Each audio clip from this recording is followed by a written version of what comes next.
राज्य आंदोलन के बाद से ही उत्तराखंड में एक मुद्दा हमेशा गरमाता रहा है, वो है भू कानून। भू कानून की बात चाहे विधानसभा सत्र हो, सचिवालय में के बैठकें हों, अक्सर सब भू कानून की बातें हो करते हैं, चाहे सरकार कांग्रेस की रही हो या भाजपा की सरकार रही हो। भू कानून का मुद्दा हमेशा उठता रहा है। तो आप मेरे साथ ही लोग देख सकते हैं, भू कानून को लेकर लगातार ये मांग प्रदेश में उठाते रहे हैं। आगे इनका क्या कदम है, क्योंकि 24 दिसंबर को एक स्वाभिमान रैली भू कानून को लेकर होने जा रही है। पूरे प्रदेश के लोग यहाँ जमा होंगे। तो सीधा बात कर लेते हैं इनसे। आप लोग स्वाभिमान रैली करने जा रहे हैं, भू कानून क्या है पूरा? देखिए, हमने मूल निवास भू कानून समन्वय संघर्ष समिति का गठन किया है और इस संघर्ष समिति में हमें बहुत सारे संगठनों का समर्थन मिल रहा है और ये समिति मूल निवास 1950 के मुद्दे को लेकर स्वाभिमान महारैली करने जा रही है। मैं कहना चाहूँगा कि 24 दिसंबर का दिन उत्तराखंड के इतिहास में दर्ज होने जा रहा है ऐतिहासिक महारैली के रूप में। हजारों हजार लोग गांव-गांव से, घर-घर से इस महारैली का हिस्सा बनने जा रहे हैं और उत्तराखंड के इतिहास में अब एक नए क्रांति की शुरुआत इस महारैली के बाद होने जा रही है। सरकार बहुत साजिशें कर रही है, षड्यंत्र कर रही है, किसी भी तरह से महारैली में लोगों को जाने से रोकना चाहती है। हमें सूचनाएं आ रही हैं, सरकार का एक बड़ा सिस्टम इसके लिए सक्रिय हो गया है। मीडिया मैनेजमेंट किया जा रहा है, मीडिया में ऐसी खबरें दिखाई जा रही है ताकि लोगों में भ्रम की स्थिति पैदा हो। लेकिन जनता समझ चुकी है, इस महारैली में जाकर ही वो अपना अस्तित्व, अपना अस्मिता और अपने स्वाभिमान, अपने आत्मसम्मान को बचा सकती है। तो जो लड़ाई है मूल निवास की, उसके पीछे मूल मकसद ये है कि हम अपने संसाधनों को बचाना चाहते हैं। हम चाहते हैं कि हमारी नौकरियां, हमारे रोजगार, हमारे ज़मीनें बचें, हमारे लोगों का उस पर पहला अधिकार हो। हम ये बिल्कुल नहीं चाहते कि बाहरी प्रदेश के लोग यहाँ कर हमारे संसाधनों पे कब्जा करें। हम उनका विरोध नहीं कर रहे। हम ये चाहते हैं कि वो अपने प्रदेश में जाएं। हम मूल निवास की उनके अपने सर्टिफिकेट बने हुए हैं, वहाँ वो अप्लाई करें, हमारे लोगों के संसाधनों पे डाका न डालें।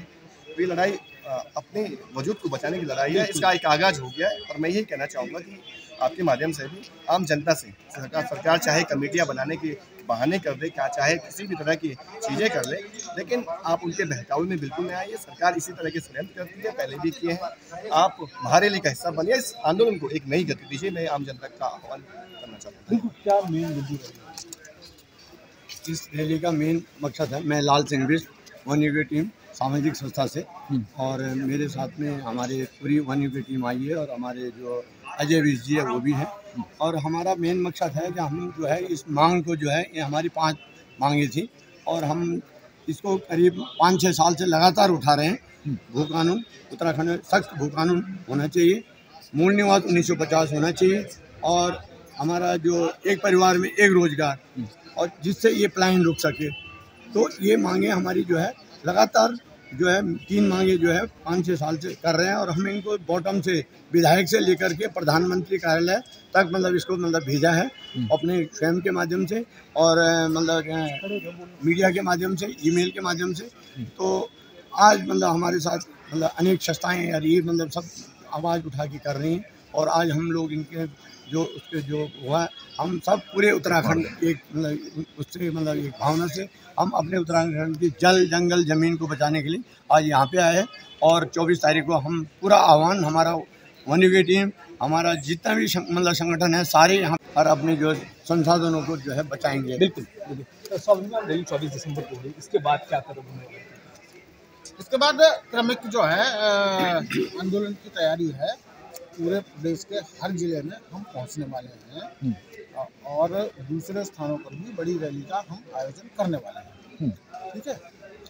आज दिन देखा जाता है सचिवालय की जब विधानसभा सत्र होता है तो कुछ होता है भू कानून को लेकर, सरकारें कोई भी हो बात जरूर करती हैं भू कानून, लेकिन जो सपना उत्तराखंड राज्य आंदोलनकारियों को था पूरा नहीं होता दिखा। ये सच है, ये सच है कि उत्तराखंड राज्य आंदोलनकारियों ने जिन लक्ष्यों को लेकर के उत्तराखंड राज्य का गठन किया था वो पूरा कहाँ हुआ है? अगर वो पूरा होता तो हम क्यों सड़क पर होते, हम क्यों लड़ते?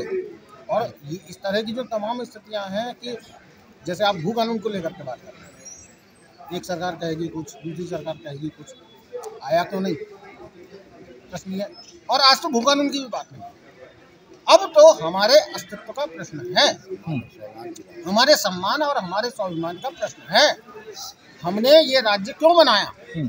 इसलिए बनाया कि आप इसके बदस्तूर लूट जारी रखें। इसके तमाम संसाधनों को दूसरों को बेच दें।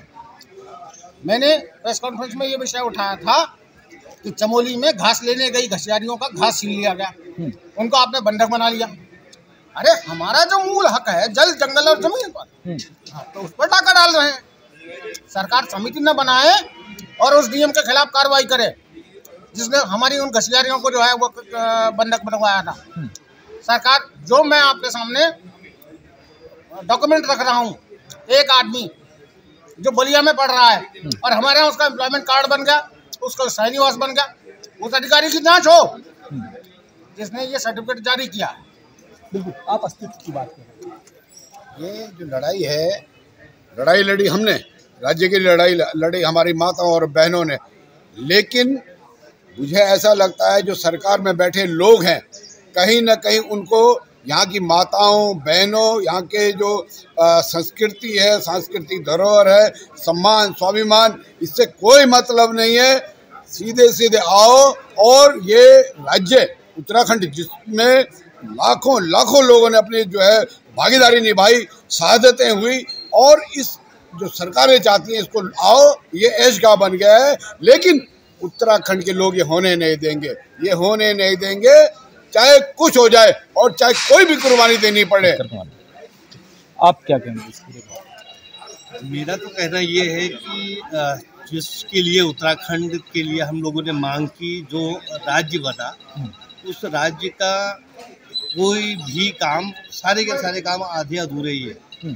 जैसे यही आंदोलन चल रहा है, ये आंदोलन करने की जरूरत क्यों पड़ी? राज्य के लिए आंदोलन किया, राज्य बन गया, तो हमको जैसा राज्य चाहिए था वैसा हमारा काम होना चाहिए था। किंतु ना तो यहाँ रोजगार की सुविधाएं हैं, पलायन तो पलायन लोग हो रहे हैं, और जमीन लोग पैसे वाला जमीन खरीद करके वहाँ रिजॉर्ट बना रहा है या कुछ भी कर रहा है। यही तो पीड़ा है। मूल निवास, हम लोगों का कोई मूल निवास नहीं यहाँ का स्थायी। अभी आपकी प्रेस वार्ता में उपेती जी ने दिखाया कि कहाँ से पड़ा हुआ बंदा और वो उत्तराखंड से अपना मूल स्थायी प्रमाण पत्र बना लेता है और यहाँ की नौकरी पर दावा कर लेता है, और हमारे जो बच्चे हैं जो पढ़ लिख रहे हैं वो इधर उधर धक्के खा रहे हैं। तो कहने का मतलब है कि उत्तराखंड यदि राज्य हमने बनाया है, हमारे पूर्वजों ने या हम लोगों ने भी उसमें आंदोलन किया है और सरकार के को झुकना पड़ा, आंदोलन से शहादत दी है, लोगों ने खून दिया है, तब उत्तराखंड राज्य बना है। उत्तराखंड राज्य की कल्पना जो थी, जो उत्तराखंड जिस तरह का हम चाहते हैं, वो उत्तराखंड तो आज तक मध ही नहीं पाया। उस लंबे समय से देते हैं कानून की मांग, लेकिन वो नहीं देते। जी नमस्कार सभी साथियों को। धन्यवाद आपका। जो आपने प्रश्न उठाया कि बहुत लंबे समय से भू कानून की मांग है लेकिन हो नहीं रही, तो ये बहुत उचित प्रश्न है आपकी ओर से, और मैं ये चाहूँगा सभी मीडिया कर्मियों से कि बार बार ये सवाल बेसिकली जो यहाँ के कर्ता धर्ता हैं, जो हम कहते हैं ना कि गार्जियन जो हैं, राज्य के गार्जियन कौन है, तो हमारे मुख्यमंत्री जी उन्होंने कहा भी कि हमारा दृढ़ संकल्प है, भू कानून हम लाएंगे। और वो दृढ़ संकल्प आपका 2022 में रहा, ये 2021 में रहा, 23 आ गया है, ख़त्म हो गया, लेकिन वो संकल्प पूरा नहीं हुआ। अब यहाँ पे बात आती है कि भूमि कानून होगा या नहीं होगा, या क्या इसके पीछे कारण है। तो अगर आप इसको डिटेल में समझना चाहेंगे तो आप एक चीज़ लगा लीजिए कि जो लोगों को ये यहाँ पे अभी उत्तराखंड प्रदेश आपको जिस नज़र से देखेंगे ना, तो बाहर वालों की नज़र से ये खजाना है, इसको लूटा कैसे जाए। लूटने वाले कौन लोग हैं और लुटवाने वाले कौन लोग, जिनके पास इसको संरक्षित करने का जिम्मेदारी दी गई थी, वो लुटवाने के लिए तैयार है। और लूटने वाले तो देखो आज की डेट में आप कहीं भी चले जाए, हर कोई व्यक्ति एक दूसरे को लूटना चाहता है, बशर्ते ये कि आपका जो गार्जियन है, आपके परिवार का जो गार्जियन है, आपके राज्य का जो गार्जियन है, उसने अपने परिवार को किस प्रकार से संरक्षित कर रखा है। तो ये संरक्षण चाहे मूल निवास की बात कर रहे या भूमि कानून की बात कर लें, अपने उत्तराखंड को, अपने लोगों को संरक्षण देने की बात है। अब वो नहीं देना चाहते तो ये उनको ऊपर। आप क्या? जी, मेरा कहने का मतलब ये 1950 जो मूल निवास मांगा जा रहा है, हम ये मांग रहे हैं कि जो मूल निवासी 1950 से जिसकी खाता खतौनी पूर्वज यहाँ रहते थे, उसके आधार पे एक चिन्हीकरण हो कि ये यहाँ का मूल निवासी है। हम किसी भी बाहरी व्यक्ति या जिसे हम बाहरी व्यक्ति कहते हैं किसी के खिलाफ नहीं है। हम चाहते हैं वो लोग भी अपने अपने प्रदेशों में जाकर अपना मूल निवास मांगे और हम इसी आधार पर एक आरक्षण की मांग करते हैं ताकि युवाओं को यहाँ से रोजगार मिले। जो लोग यहाँ से पलायन करके जा चुके हैं वहाँ वापस पहाड़ों में आकर अपना रोजगार करें। और यहाँ पर आप आए दिन देख रहे होंगे लिस्टें निकल रही हैं, कोई राजस्थान से विभिन्न प्रदेशों से लोगों को यहाँ भरा जा रहा है। तो क्या यहाँ पर युवा बेरोजगार नहीं है? हम चाहते हैं, और देखिए ये कोई रॉकेट साइंस नहीं है, सरकार भी जानती है। मांगे हैं बड़ी साफ और सिंपल मांगे हैं। 1950 का आपने मूल निवास लागू करना है, उसकी तर्ज पे एक सशक्त भू कानून लाना है, एक सशक्त आपने ट्रांसफर नीति बनानी है, गैरसैंण राजधानी बनानी है। इसमें क्या ऐसा जो है हम मांग रहे हैं, और वो हमारे प्रतिनिधि हैं, वो जाकर जो है एक दिन विधानसभा में ये सब चीज़ें पारित करवा देंगे तो क्या गलत हो जाएगा? बिल्कुल, ये सभी के हित की बात है, युवाओं के हित की बात है, महिलाओं के हित की बात है, ठीक है। तो इस तरीके से हम चाहते हैं कि राज्य का जो भी राज्य निर्माण हुआ है, लोगों ने बलिदान दिया है, वो इसी के लिए दिया है कि आज जो है आपके पूर्वज यहाँ आए थे, एक छैनी हथौड़े से उन्होंने पहाड़ों को काटकर वहाँ सीढ़ीनुमा खेत बनाए, और अब जब यहाँ पर संसाधनों में जो अपनी हिस्सेदारी लेने का वक्त आया है तो तब आप बाहर के लोगों को उनको उसमें फंसते जा रहे हैं। ठीक है, अभी हमारी बात हुई उत्तराखंड के लोग हैं 24 दिसंबर को भू कानून को लेकर के स्वाभिमान रैली निकालने जा रहे हैं। उनकी सीधी मांग है क्योंकि जब से राज्य बना है उसके बाद से ये मांग उठती रही है, और अब उनका साफ कहना है कि सरकार ने अगर ये बातें नहीं मानी तो आने वाले समय में प्रदर्शन पूरे प्रदेश में होगा और भू कानून को लागू कराया जाएगा। देहरादून से वीडियो जर्नलिस्ट जॉन सैदी के साथ